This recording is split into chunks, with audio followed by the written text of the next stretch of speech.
Hi friends, welcome back to Roomies world.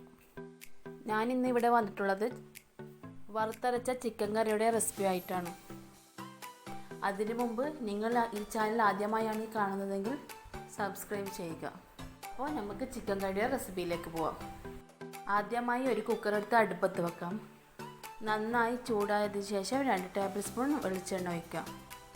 വെളിച്ചെണ്ണയും നല്ലതുപോലെ ചൂടായാൽ 1 teaspoon വലിയ ജീരകമിട്ട് നന്നായി സോട്ട് ചെയ്യുക. ജീരകം നന്നായി പൊട്ടി വന്നതിന് ശേഷം ഒരു മീഡിയം സൈസ് ഉള്ളിയിട്ട് നമുക്ക് നന്നായി വഴറ്റി കൊടുക്കാം. ഇത് ഉള്ളി കുക്കറിൽ വാട്ടുന്നത് ചിക്കൻ വേവിച്ചെടുക്കാൻ വേണ്ടിയാണ്. നിങ്ങൾക്ക് വേണമെങ്കിൽ ചട്ടിയിലും ഇതുപോലെ ചെയ്തെടുക്കാം. കുക്കറിലാവുമ്പോൾ പെട്ടെന്ന് 2 വിസിലുകൊണ്ട് തന്നെ ചിക്കൻ വെന്ത് കിട്ടും. ചട്ടിയിലാകുമ്പോൾ കുറച്ച് ടൈം എടുക്കും, അതുകൊണ്ടാണ് ഞാൻ കുക്കറിലിട്ടത്. അതിനുശേഷം 1 ടേബിൾ സ്പൂൺ ഇഞ്ചി, വെളുത്തുള്ളി, പച്ചമുളക് ഇട്ട് വഴറ്റി കൊടുക്കുക. അത് വഴറ്റിയതിന് ശേഷം ഒരു വലിയ തക്കാളിയും 3/4 ടീസ്പൂൺ ഉപ്പും ഇട്ട് നന്നായി വഴറ്റി കൊടുക്കാം. 1/2 ടീസ്പൂൺ മുളക് പൊടിയും ഇട്ട് നല്ല രീതിയിൽ മിക്സ് ചെയ്ത് പച്ചമണം പോകുന്നത് വരെ നല്ലോണം വാട്ടി കൊടുക്കാം. അതിൻ്റെ പച്ചമണം പോയതിന് ശേഷം എടുത്ത് വെച്ചിട്ടുള്ള 3/4 കിലോ ചിക്കൻ ഇട്ട് നന്നായി ഇളക്കി കൊടുക്കാം.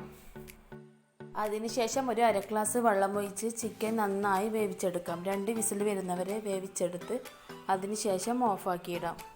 അതിനുശേഷം ഒരു പാൻ എടുത്ത് അടുപ്പത്ത് വെച്ച് ഒരു കഷ്ണം പട്ട, 1 ഏലക്കായി, 2 ഗ്രാമ്പു, 1 ടീസ്പൂൺ കുരുമുളക് ഇട്ട് നന്നായി ചൂടാക്കിയെടുക്കാം.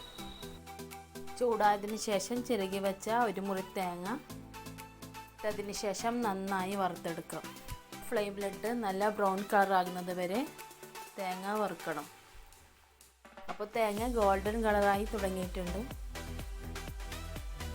ഇതിലേക്ക് 2 തണ്ട് കറിവേപ്പില കൂടി ഇട്ട് തേങ്ങ എല്ലാ ഭാഗവും ബ്രൗൺ കളറാകുന്നത് വരെ വറുത്തെടുക്കാം.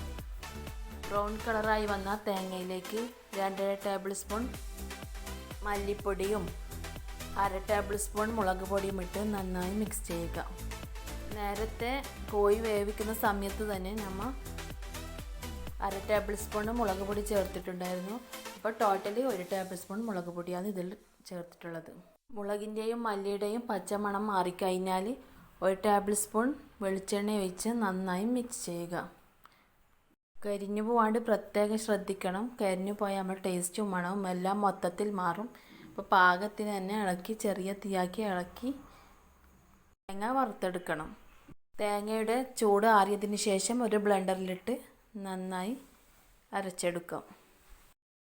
തേങ്ങ അരയുന്ന സമയം കൊണ്ട് നമുക്ക് കുക്കർ തുറന്ന് നോക്കാം. അപ്പോൾ ചിക്കൻ പാകത്തിന് വന്നിട്ടുണ്ട്. ഇനി ഇതിലേക്ക് അരച്ച് വെച്ച തേങ്ങ ചേർത്ത് കൊടുക്കാം.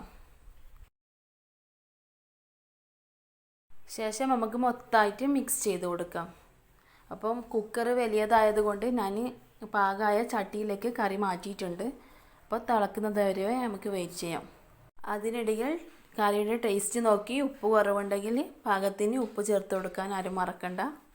അപ്പോൾ നമ്മളെ കറി നന്നായി തിളച്ച് വരട്ടെ, അതിനെ അടച്ച് വെക്കാം. അപ്പോൾ നമ്മളെ കറി നന്നായി തിളച്ച് വന്നിട്ടുണ്ട്. തിള വന്നതിന് ശേഷം 1/2 ടീസ്പൂൺ ഗരം മസാലയും 1 ടീസ്പൂൺ കുരുമുളക് പൊടിയും ഇടുക. അതിനുശേഷം കുറച്ച് മല്ലിയിലയും ഇട്ട് നമുക്ക് കറി ഓഫ് ചെയ്യാം. അപ്പോൾ നമ്മളെ കറി റെഡി ആയിട്ടുണ്ട്. എല്ലാ വിഭവത്തിൻ്റെ കൂടെയും സെർവ് ചെയ്യാൻ പറ്റുന്ന കറിയാണിത്. അപ്പോൾ ഞാൻ സെർവ് ചെയ്തിട്ടുള്ളത് നെയ്പ്പത്തിൻ്റെ കൂടെയാണ്.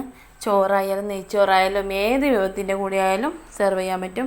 അപ്പോൾ എല്ലാവരും മറക്കാതെ സബ്സ്ക്രൈബ് ചെയ്യണം.